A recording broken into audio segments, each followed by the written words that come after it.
everyone, I wanted to show you this. This is a photo of my feet and my footprints in the sand. This was taken on Tenby Beach a few years ago. I think it was actually taken on South Beach. It was just to the right of there. So that's Tenby. There's me collecting shells. There's Tenby Harbour. Bosherton lily pools. There's, I think is that Mark and his mum? Walking across the beach. It's hard to silhouette and the photo's a bit faded. And there is Tenby North Beach. Now that is my favourite beach in the world. You tell me that's not beautiful. All that lot. Those are pictures on my bathroom wall. They're a bit faded now because the sun's been on them for a lot of time. Years and years. But this is the photo I wanted to show you in particular. I'm going to make that in a tray with my new inlays. So here we are. This is going to be a gift from Mark's mum. She doesn't know this yet, but by the time this video goes out, she will have it. I've made some silicone inlays. These are little footsies. And to be fair, I've got really small feet, so these are almost to scale. Two different sizes, and we're going to lay them down into this rather old and tatty now trinket tray. Anyway, I think it's clean. It's hard to tell because it's got a bit stained and there's a bit missing, but it still works. I've got some sand. It's actually off Tenby Beach. That is the actual sand my feet were in that picture. Now, Janet, Mark's mum, loves Tenby. It is probably a favourite place in the whole world, and I have to say, it might be mine as well. So, this is a little bit of a homage to Tenby. I'm going to get some resin. I'm going to use appropriate colours. We're going to use the sand. This is going to be a fun one. Right, first thing to do, while I've not got my gloves on, just because it's easier, is decide where I'm going to put the little footprints. And I think because I've got two sizes, I might like to do them so it looks like they're going off into the distance. Now, do these stick? Oh yeah. This rubber's lovely. It's the silicone mould making stuff from Let's Resin, which, as I'm sure you know, is my kind of go-to silicone. Also, thank you to Let's Resin because they have actually sent me a supply of it. Let's put some little ones in the distance. There we are. I've just had a brainwave. I'm going to make one in resin. I've only got one of these moulds, so I'll have to wait till that one's cured, and one in Aquacast or Ecopour, one of those. You know, the logical thing is to do the Ecopour first, isn't it? Because it cures fast, and then I can get on and do the resin one. So what I've got here then is some real sand from Tenby. That was taken from just a few yards from where those pictures of my footprints were. We have got my little silicone inlays. Let me know what you think of these, folks. These are the prototypes. If you like them, I'll have them in my store. They are made of the lovely soft rubber from the silicone mould making kits that Let's Resin sell. My favourite go-to silicone, and it sticks down really well onto this little mould, which I'm glad about. So it's nice and it's got a cling to it, which is what I wanted. This mould's really old. As you can see, it's damaged, but it still works. I've got some pots ready. And I've decided I'm going to do, I'm probably going to make several of these, and then it will be a gift for Janet. That's Mark's mum. We don't need to keep this secret, because by the time this video goes out, she'll have it, because she only lives around the corner from us. In fact, he's round there walking her little dog right as we speak, I think. Right, let's mix up our Ecopour. Here it is. It is a water-based one. There's the bag. Sorry, I need a bit more room under this camera, don't I? Ecopour. That's it. And it is from Just For You Online UK. Yeah. I'm going to do, the first one I'm going to do is going to be half blue and half white with a little patch of sand. How does that sound? I think, yeah. So I'm going to put the sand in first. I'm making this up as I go along. You know my usual technique of making things up as I go along, which is why projects change as they go through. Can I leave you a little tip here, folks? Some of my videos, it's not really worth watching the start and then the end, because I do change my mind as I go. And you'll only end up rewinding.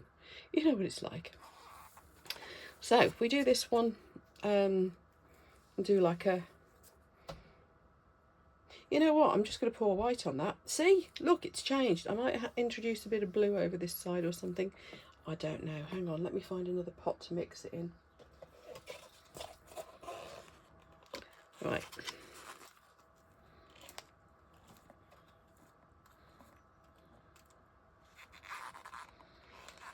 I'm just doing a bit at a time. I don't know why. You could just do this all in one pour if I'm just leaving it white. Right, these powders, I think, as far as I can gather, they are pretty much the same, other than Jesmonite, which is different. It's a proper two-parter, that is.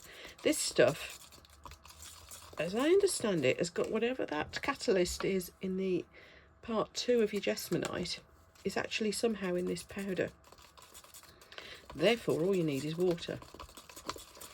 So Ecopour, Aquacast, I think Resincrete, is that the same? I'm not sure, I've not used that yet. You just mix some with water like that, and that's it. Now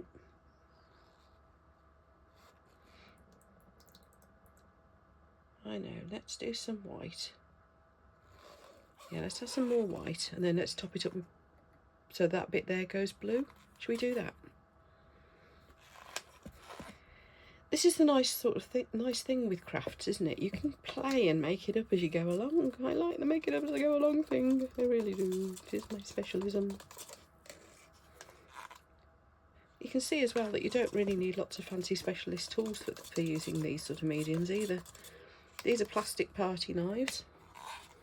It's just party cutlery. I rescued it because it was going to be thrown away. And these are surplus cups from that same event.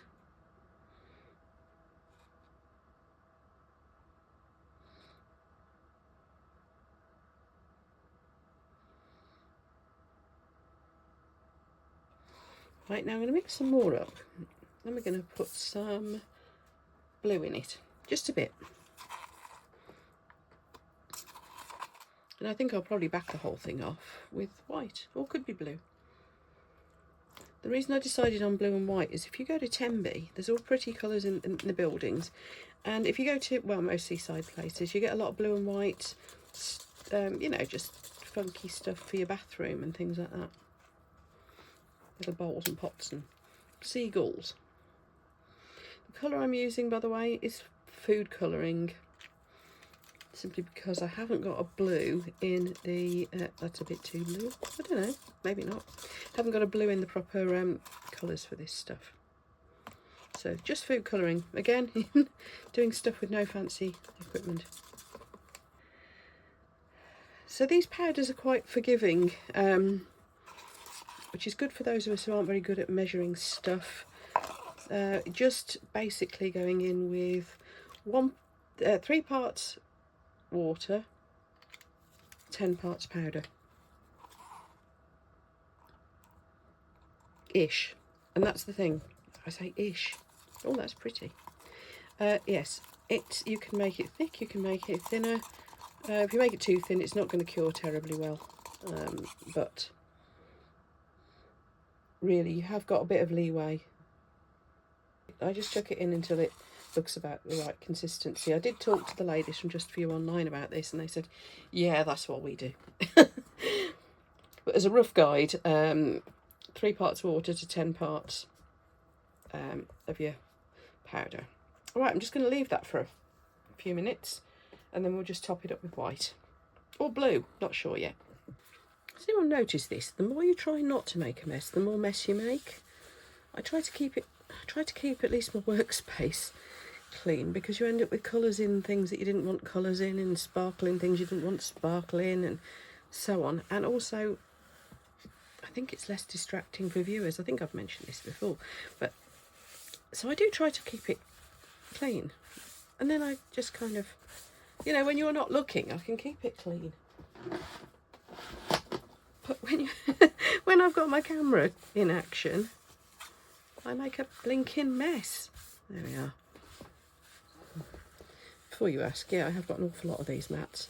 I put them through the washing machine, you know. They're silicone mats. Underneath it is a levelling table. It's a J. Diction one. But yeah, these mats, what I do is I clean them up as best I can. You know, obviously pick any bits of resin off and things like that. And then I go over them with a wet wipe. One of these Wonder Wipes is the usual, of course. I forgot to do some tapping. Let's do some tapping. Yeah, look, it's releasing bubbles. Tapping. And then once it's as clear as I can get it, but they still manage to look slightly grubby. So then I chuck them straight into the washing machine with an old towel. I've got a really rough old towel. I don't know where it came from. Horrible thing. But it's absolutely perfect for just sort of rubbing against the mats and getting that final, just the final dust and freshen up. But doing a clean up first means you don't end up with you know, chunks of resin in your washing machine and things. Come on. Oh, there's another bubble. Okay, I'll be back in a bit. I'm going to give it 10 minutes, then I'll chuck the final layer in. Okay, it's been a few minutes. It's not cured by any means, but it is getting there. So I'm just going to pour some white over the back, I've decided. Has anybody used sand with Ecopour or Jesmonite or any of these, you know, resin alternatives? Has anybody done this before? I bet Claire's Crafty Corner has. Oh, look at that, how that's making the blue go round. Now, these little feet are quite thick.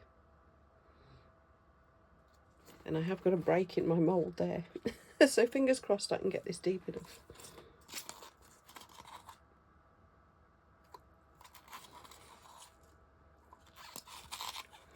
Yeah, let me know. Have you done this before? Have you tried sand? I mean, there's loads of different things we can put in these mediums and resin, of course. But I just wondered, has anybody else done sand? Let me know. You know, one of these days I'll come up with something new. You never know. As I've mentioned before, it seems to be a lot whiter. I've not found another one of these resin alternatives that's as white as this. They're usually very slightly creamy, which actually, for some projects and beach themed projects, that might be the best anyway, if you're going to end up dyeing it anyhow. Whoops! You didn't see that, did you? I'm going to go away and obviously clear up, and probably this stuff, within half an hour I should be able to demold it. I probably won't. I'll leave it an hour. Just give it some time to really sort itself out, because I want to then go on and do the filling up the footprints. So I'll see you later. Right, this is well and truly dried now. I did stick a bit of tape around the end there. I'm going to order a replacement for this mould. But I stuck a bit of tape around so I could just fill it up a bit more. So I am going to have a little bit of a sanding job to do there. Actually, let's do it while it's in the mould. Might be easier.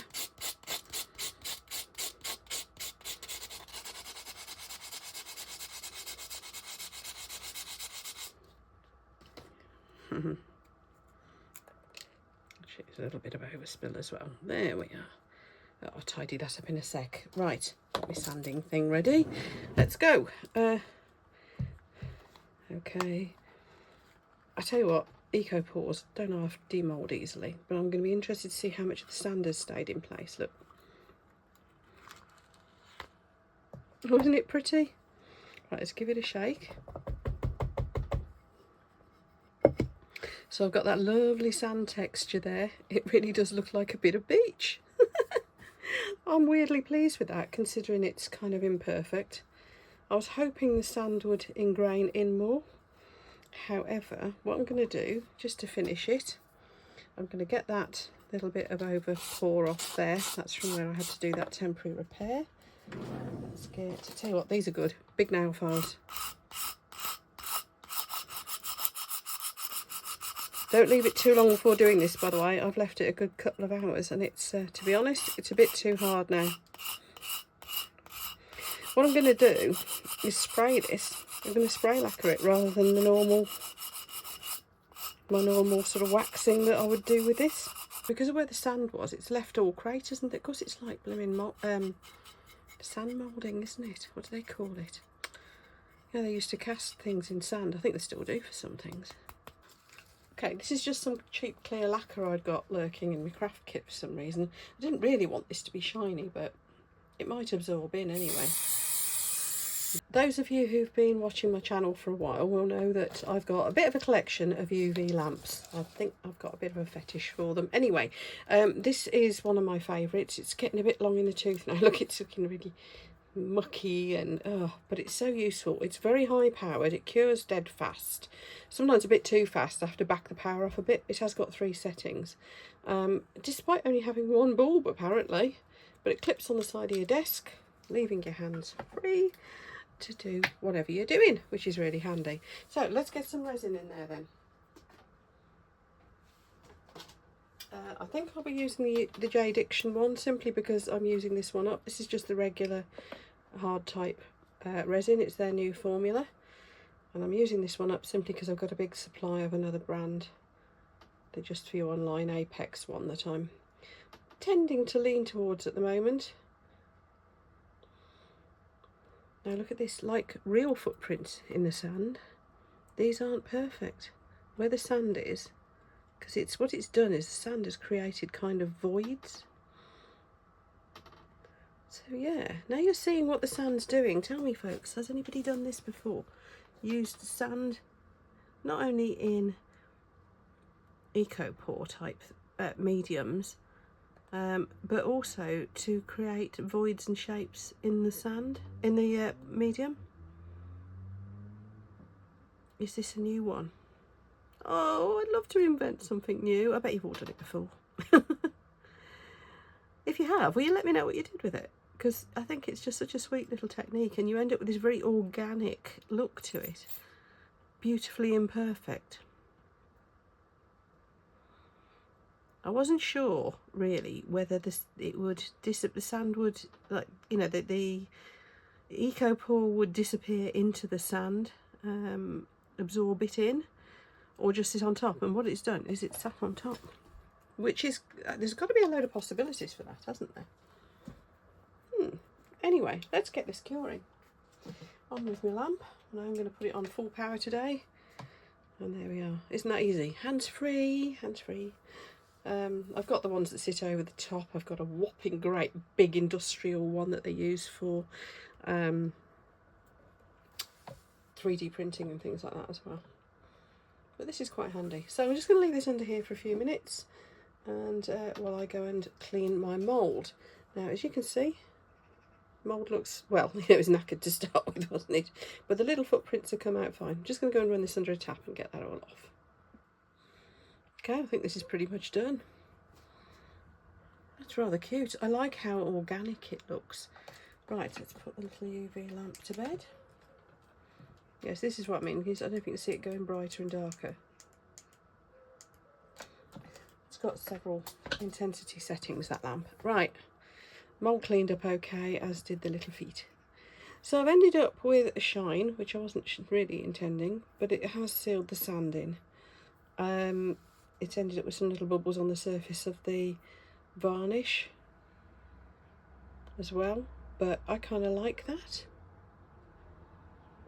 I love it. So it's kind of organic, like where the sand's gone from, and I might give it another coat of the varnish in a minute. But the little footprints, they've worked really well. Next one, I'm going to do something a bit more traditional. We're just going to do the footprints into resin. So I'm going to put this to one side and let it finish airing. This is going to end up being a longer video than I intended. Right, here we go. This is my soap dish mould, and I've still got bits of foil on it from when I used it last. And I think what I'm going to do with this is just do the whole thing in sand. So, no, I don't want them in the middle. I don't like things right in the middle because it's got to be absolutely bang on, or otherwise it just looks like an accident. So let's put it to one side. Now, obviously, there's the opportunity for a load of baby-related stuff with these little footprints, but I'm just, you know, I don't do babies. I don't. Those who know me will know I'm not kidding. I'm using the Apex Deep Cast. I'll put the links for everything below. I've gone for a deep cast one because this is quite chunky. Also, as I'm going to be away for a couple of days, it's got plenty of time to cure. I also actually do want the sand to sink. So I thought that this would be a good way to go. I've got just topped up my pot of Tenby sand, and I've got some gravel. Now this isn't Tenby gravel. I just thought it would break up the sort of what's going on with the sand a little bit. Just let me look to see if I have actually got any Tenby gravel. There isn't much gravel on Tenby Beach. There's pebbles and there's shells, but not much in the way of gravel. Anyway, back in a moment. Right, it's got my resin mixed up. Now I could mix the sand in with the resin. Just wondering whether to do that or not. I think not, because if I have any resin left over I can do something else with it then, can't I? So first of all I'm going to get some resin in there. Then I'm going to put some pebbles. Just put pebbles down this end, maybe a few around the little feet, and some down the side here. Just wanted to break it up so it's not just all sand. I don't know how much the pebbles will show through because the sand's quite fine. So we should probably go down in between the pebbles. I don't know.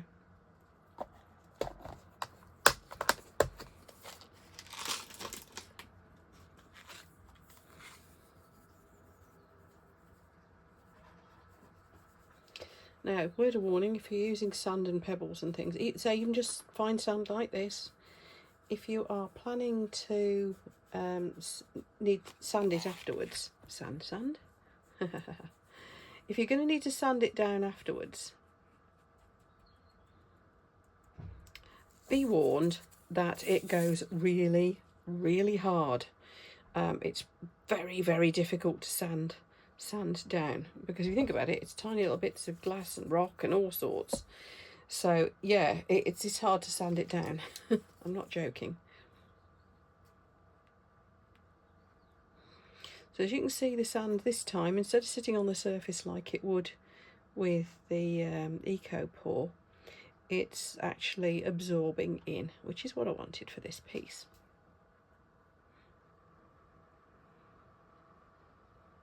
I could push it down the sides, but I don't want to lose all my pebbles down the sides. I want some of them to stay on the base here. See the bubbles coming up? Watching bubbles behaving like that through sand is just brilliant. I love it. I'm going to mix the resin in this time.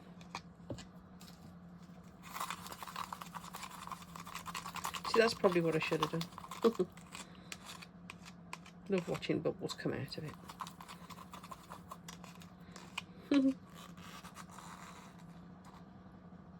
We haven't done a sand frog before, have we? It's a new one. I bet people have used sand in resin though. Just wasn't quite sure about whether people had tried it with the Ecopour.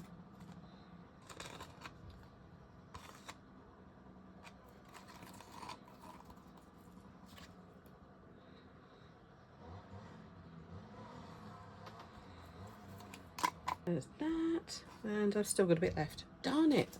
Really didn't imagine I was going to have this much left. So the sand took up a huge amount. I think you can probably half the amount of resin that you need if you're going to pack something full of sand or gravel or anything like that. Right, I'm going to find something to chuck this in. What have we got? And I'll see you for the demold. Okay, soap dish demold time. Let's see how these little footprints have worked. And I've got a little something to show you at the end as well. Right, here we go. So what's happened is where the resin has caused, the sand has caused bubbles in the resin, which it does. They all stuck under the lip look. Here they are, and it's all just breaking off. That's handy. Just shake that into the bin. Right. And it's demold. This demolds so easily, it's crazy. And the sand, as you can see, is sunk. I'm just intrigued to see how the funny little bit there I need to clean off. Never mind. Yeah, it's all sunk. You can see it's clear in the top. And then, the pebbles and the sand have worked. It's such a dark sand. We're going to get a little pointy thing, being my craft knife, to get them out with. That one's going to come easily. There we are. Oh, isn't that adorable? Just a little tidy there. You do sometimes get this. It's just a little bit has gone under the inlays. That's all. You can put a bit of spray mount on the back of the inlays if you wanted, just to be sure.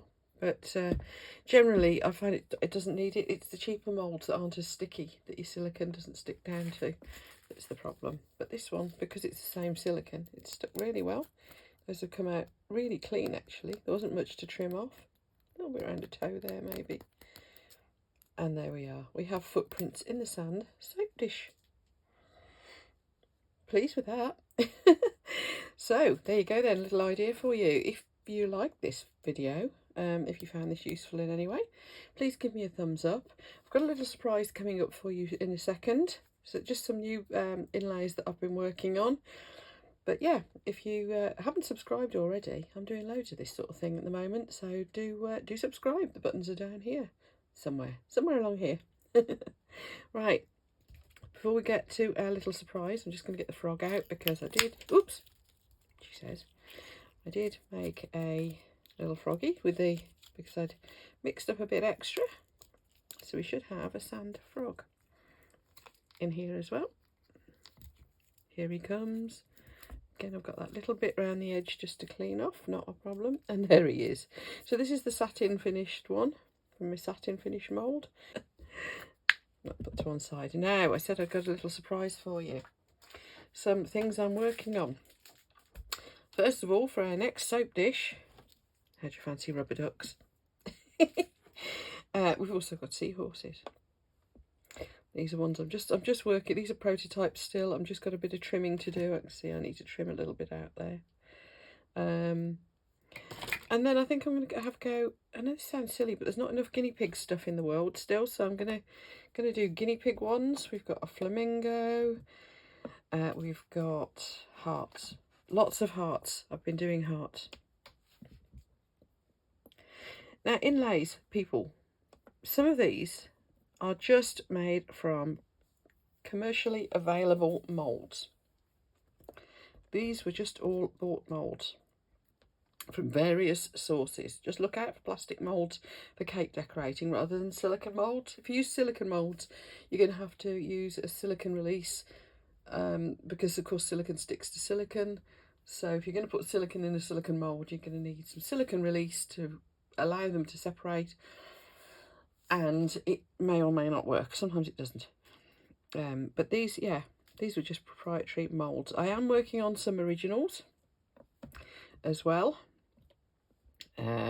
which I will show you how I do those at some point. But these, yeah, you just make them from, say, shop bought moulds. Now, we've got Halloween coming up. I'm still thinking about what to do for Claire's Crafty Corners Halloween special. These definitely sprang to mind. Somebody said, why don't you do a Halloween thing, when I was asking for ideas. So, knock yourselves out. If you want to make any originals to take moulds from, what you do is you use polymer clay or air drying clay or anything like that to make your original in this shape. And then you would just pour resin or anything like that over it to take a cast, which you can then cast these from. Or you make your polymer clay concave to start with, and then you fill that up. There's lots of ways to do it, but just get a bit creative because there's probably a multitude of ways I haven't even thought of. Anyway, there we go. Just thought I'd share those with you. So today's little make. Hope you like it. It's lovely that it's come out so sandy, but it's very dark because wet sand from a Welsh beach is dark. Now, the next one I will do, I think I might do with, I've got some coral sand, which is a lot lighter, so I might do some with coral sand, but I love how the pebbles have shown through, and yet I've still got that lovely glossy smooth surface that's ideal for a soap dish. You could fill these up, of course, so that you've got a smooth surface, put some glitter in there maybe, or paint them in, or just fill them with clear, so you've got a smooth surface that your soap doesn't get all gunged in. But to be honest, if it gets a bit mucky, soap comes out easy enough, doesn't it? You'd only need to use a bit of a sponge or a soft brush and lots of water, soak it for a bit, and it would clean out anyway. I rather like the holes. There we go then. I'll stop waffling and I will see you for the next video. Bye folks.